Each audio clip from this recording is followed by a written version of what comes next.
Video खूपच महत्त्वाचा आहे. तर प्लीज मी एकच रिक्वेस्ट करते की प्लीज व्हिडिओ स्किप न करता पूर्ण बघा. कारण व्हिडिओ पूर्ण बघता बघता कोणती टिप्स तुम्हाला मिळून जाईल हे सांगता येत नाही. त्यामुळे व्हिडिओ पूर्ण बघा. नमस्कार, मी कविता. स्वागत आहे तुमचं सगळ्यांचं माझ्या यूट्यूब चॅनलमध्ये. तर आज आपल्याला आपला विषय आहे की अपर चेस्ट का फुल बस्ट. मी कोणतं माप टाकते ब्लाऊज शिवताना, अपर चेस्टचं टाकते का फुल बस्टचं टाकते. तर बघा, मी ना दोन्ही माप खूप महत्वाची असतात आपल्या ब्लाऊज कटिंग मध्ये. अपर चेस्टचं पण महत्वाचं असतं आणि फुल बस्टचं पण महत्वाचं असतं. पण खास करून अपर चेस्टचं माप घेतलं जात नाही. जेव्हा पण आपण क्लास केलेले असतात तिथे आपल्याला सांगितलं नाही जात की तुम्हाला कटिंग करताना हे अपर चेस्टचं माप टाकायचं आहे. तर सगळ्यात पहिले आपण अपर चेस्ट आणि फुल बस्ट म्हणजे नेमकं काय असतं ते बघूया. तर बघा, मी तर माझं स्वतःच्याच याच्यावर तुम्हाला सांगते की अपर चेस्ट आणि फुल बस्ट म्हणजे काय असतं. तर बघा, ह्या काखेपासून ह्या काखेपर्यंत जेव्हा आपण माप घेतो, हे बघा ह्या प्रकारे. हे बघा, जास्त लूज पण टेप ठेवायचं नाहीये आणि जास्त टाईट पण नाही घ्यायचंय. तर याला आपण अपर चेस्ट म्हणतो. म्हणजे आपल्या छातीचा वरचा भाग हा अपर चेस्ट झाला. आता बघा, इथं माझी अपर चेस्ट 32 आला आहे. आता आपण फुल बस्टचं माप घेऊया, तर बघू किती फरक पडतो. हे बघा, इथं 33 आला आहे. हे आहे फुल बस्ट, इथं 33 आले. तर माझ्या याच्यामध्ये 1 इंचाचा फरक पडला आहे. तर हा 1 इंचाचा फरक पडतो. आणि आपण जेव्हा ब्लाऊज कटिंग करतो आणि आपण जेव्हा छातीचं माप टाकतो, म्हणजे आपण छातीचं माप आपण इथंच घेत असतो आणि ते माप आपण टाकतो, तर 1 इंच कमी असल्यामुळे, जास्त असल्यामुळे काय होतं की आपल्या काखेमध्ये चुन्या पडतात. त्यामुळे अपर चेस्टचं माप टाकायचंय. तर बघा, आपण सगळ्यात पहिले काय करतो, पाठीमागचा भाग कटिंग करतो ब्लाऊजचा. तर त्यावेळेस तुम्ही बघा की आपली छाती ही पुढच्या साईडला आहे, मागच्या साईडला तर नाहीये ना. मग तिथे जर आपण ही फुलबटचं माप जर टाकलं तर आपलं ते वाढणार.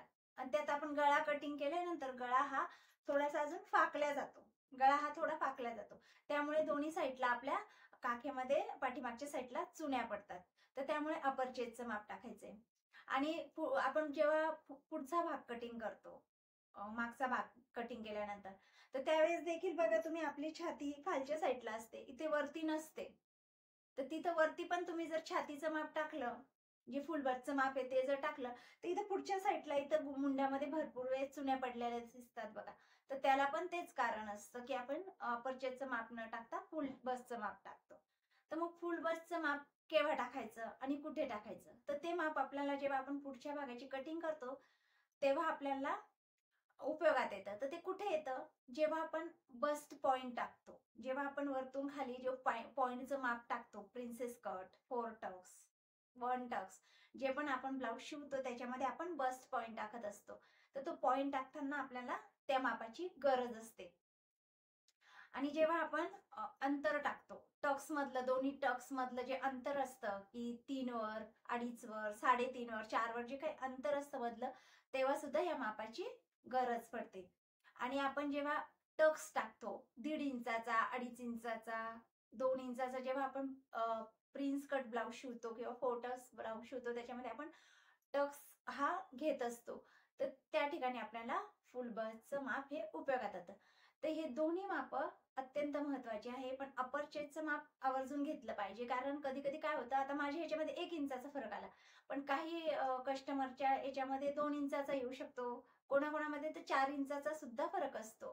तर त्यावेळेस खूप प्रॉब्लेम येतो, घोळ येतो, चुन्या पडतात. आणि मग ते आपल्याला पुन्हा उसवा, पुन्हा काय प्रॉब्लेम झाला बघा, पुन्हा रिपेअर करा. तर आपण हे अपर चेस्टच्या मापानुसार जर ब्लाऊजची मापे टाकून जर शिवलं तर हा प्रॉब्लेम येत नाही. आता दुसरी गोष्ट म्हणजे की आपण जेव्हा छाती माप अंगावर जेव्हा माप घेतो, तेव्हा छाती मापामध्ये आपण जेव्हा ब्लाऊज कट करतो तेव्हा छाती मापामध्ये लुजिंग सोडली पाहिजे की नाही.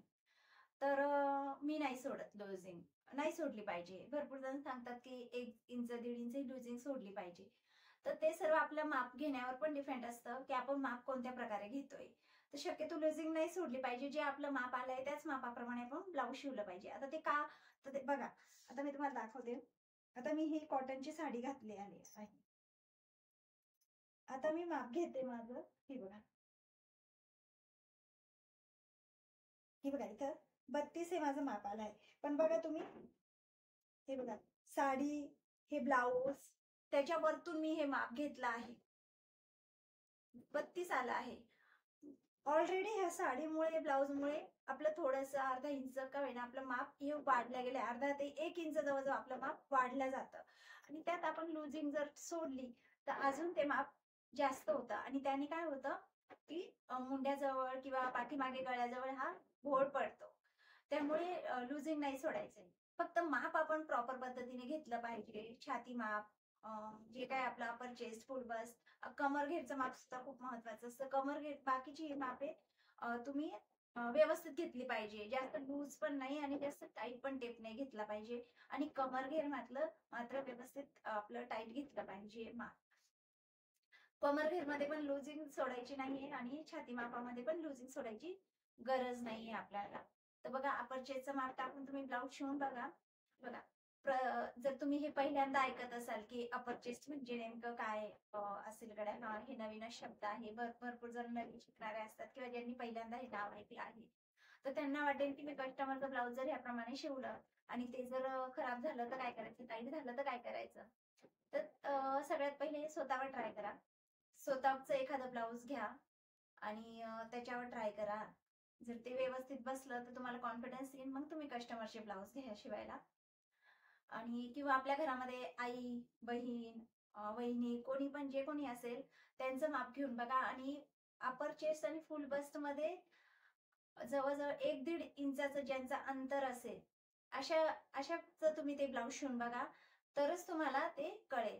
समजा काही वेळेस असं पण असू शकतं अपर चेस्ट आणि फुल बस्टचं माप सेम असतं, तर त्यावेळेस काही एवढा फरक पडत नाही. तर ज्यावेळेस अपर चेस्ट आणि फुल बस्ट मध्ये 1-1.5 इंचापेक्षा जास्त फरक असेल, अंतर असेल, तर जर तुम्ही ह्याप्रमाणे ब्लाऊज शिवलं तर खूप छान तुम्हाला रिझल्ट मिळेल आणि तुमच्यामध्ये एक कॉन्फिडन्स सुद्धा येईल. आणि मग नंतर तुम्ही कस्टमरच्या ब्लाऊजवर ते ट्राय करा.